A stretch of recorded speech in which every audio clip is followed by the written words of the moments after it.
Take one. So I was kind of torn between like exactly what to do today, whether or not it be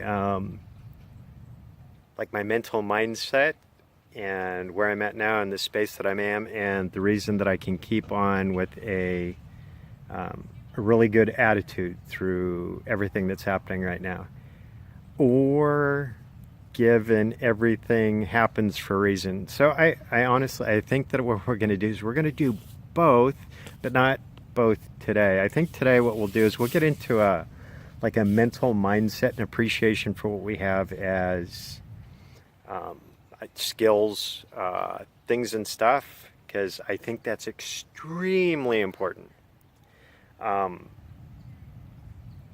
So as far as like, I take a lot of stuff from things in the past, things that the mentors.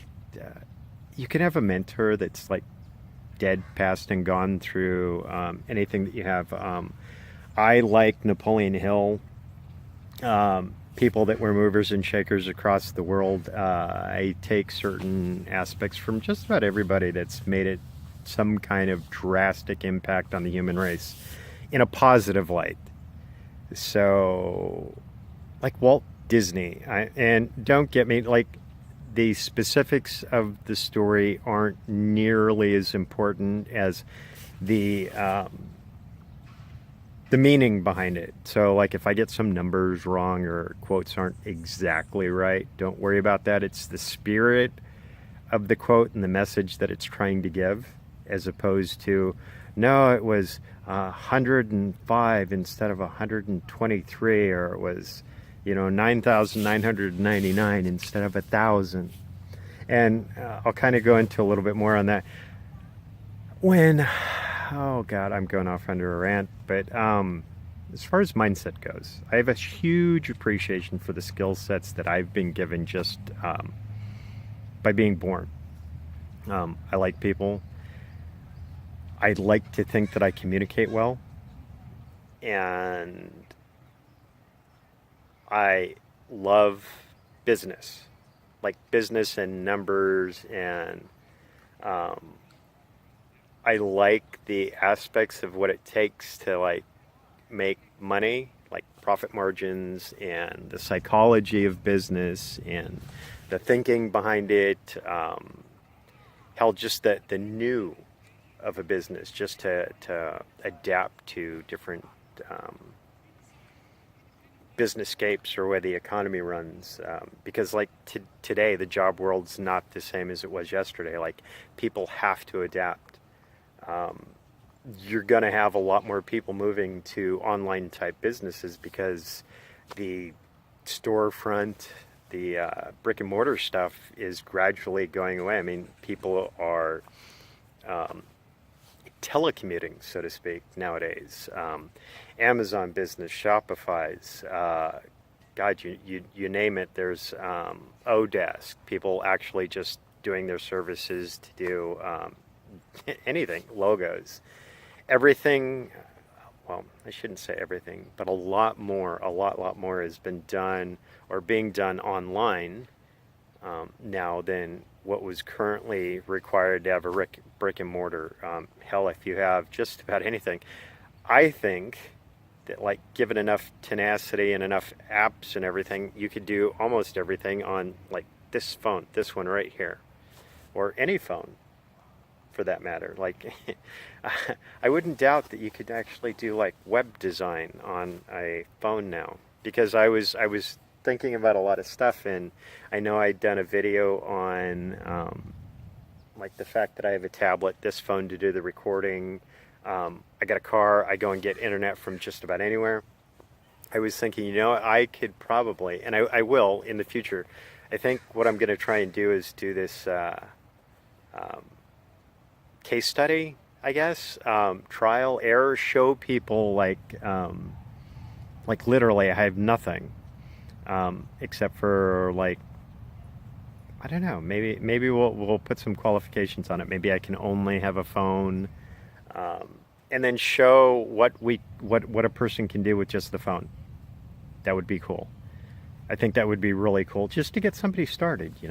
make a few bucks, turn those few bucks into a few more bucks, and those bucks into more bucks. And then who knows where you'll go from there. But anyways, I digress.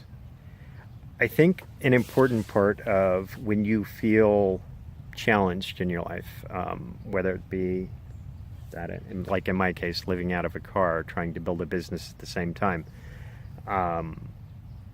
learn to take an inventory of everything that you have, whether it be physical or just flat out skills. Like, be blessed for what you're born with, like the people around you. Just be happy in that. I mean, that by itself is an immense blessing. I've always had this idea or thought that everybody was born with their own individual geniusness. Now, whether or not they ever tap into it is an entirely different story, because people are so much subject to their environment, their family. And I'll give you a perfect example of that. When I was growing up, my mom always said that that I didn't like hot food and I hated fish. So every time that I went out with my friends and they were doing something, or we went out fishing, I was like, no, I don't want any fish. You take all the fish. I don't like fish. Or I'd always ask, is this spicy? Because I don't do spicy. And then one day, while I was at work, I had an Indian friend, and they do a lot of curry, and they like them spices, let me tell you. So what ended up happening is that she gave me, I don't know, some kind of dish, and it had kind of some spicy curry in it, and I devoured it. I literally devoured it. I was like, oh man, this is so good. And she's like, well, that was kind of spicy. So every time she'd give me a dish, she was like up in the game in the spice department. She'd always warn me, and I always devoured it. Like, I couldn't get enough. And she finally got to the point, I think after, I don't know, 7, 8, 9 meals later, she's like, you know what? You like really spicy food. I was like, okay, I like spicy food.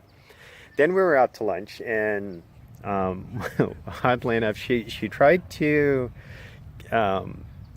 she was ordering fish plates for me, and the fish plates were, I don't know, I had ahi tuna, I think, and some of the other stuff was like,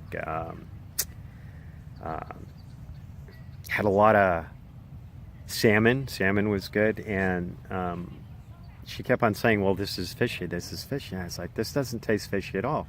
And one day, because I used to be a huge gym rat before my operation on my back, which we'll save that story for a totally different day.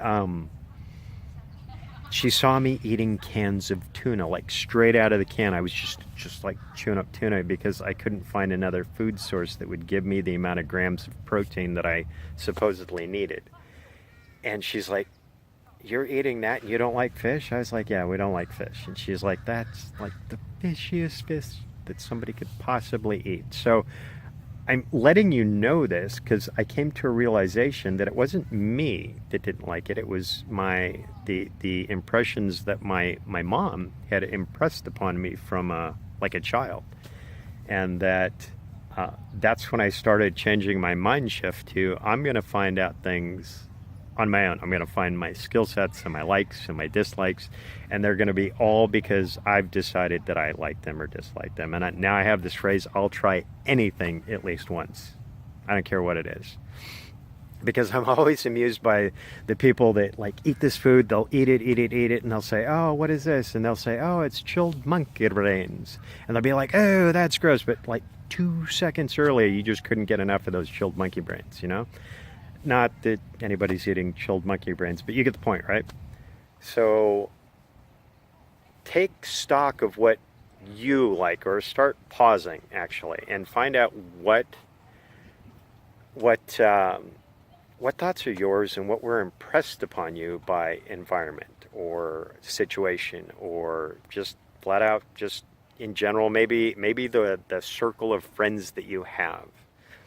Right, so find a blessing in what it is that you have and start trying everything, and hopefully you'll stumble upon that internal genius that you have, that's something that you're amazing at.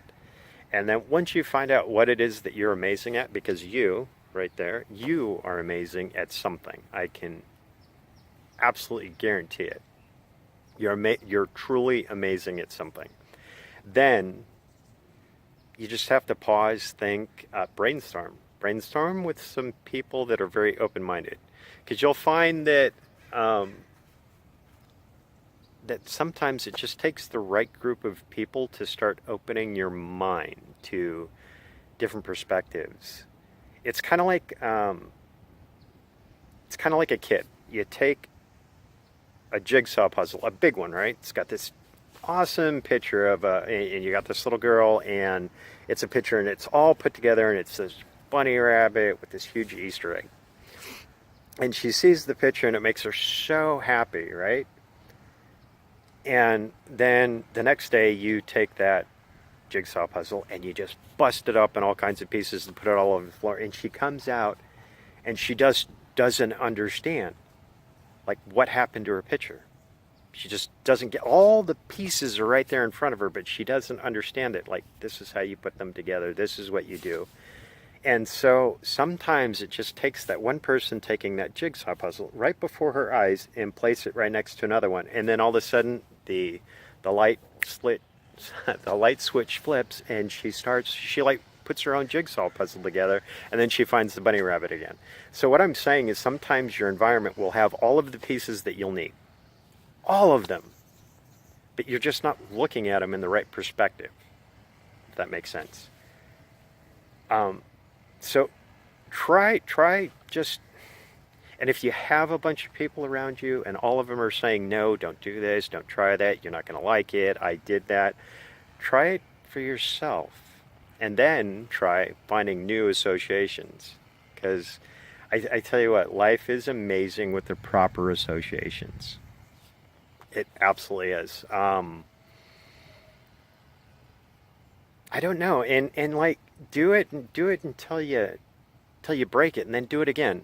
I mean, if it's something that you love and you really know that you're into it, just do it until it breaks, and then do it again, fix it, and then do it again, and break it again.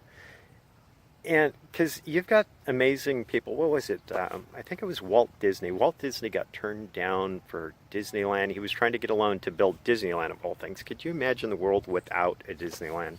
And I think it was somewhere between like 118 or 123. And remember, it's the spirit of the story, not the exactness of the numbers, all right? But it was a very high amount that he got turned down by banks. But could you imagine, like, after 5 or 10 or 15 tries, Walt said, you know what, screw it. Walt, Disneyland's never going to make it. Or imagine Edison. What was it, 1,000 times before he got the right filament in a light bulb?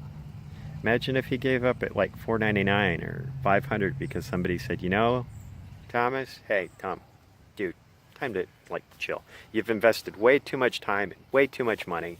It's not going to be a light bulb. Could you imagine a world without a light bulb? I don't know. So just think about that. Like, I've got some recent associations that have got me so excited, and I had all the pieces in front of me, and like a lot of you, I was looking for online stuff and doing all these things, and I had all the pieces around me, but not a way to figure out how to put the pieces together. So just think about that. And I think what we'll do is we'll end it on this, and next week what we'll do, I think, is an association, things happen for a reason. So until next time, you guys have a great day, and I will see you on the awesome side. Bye-bye.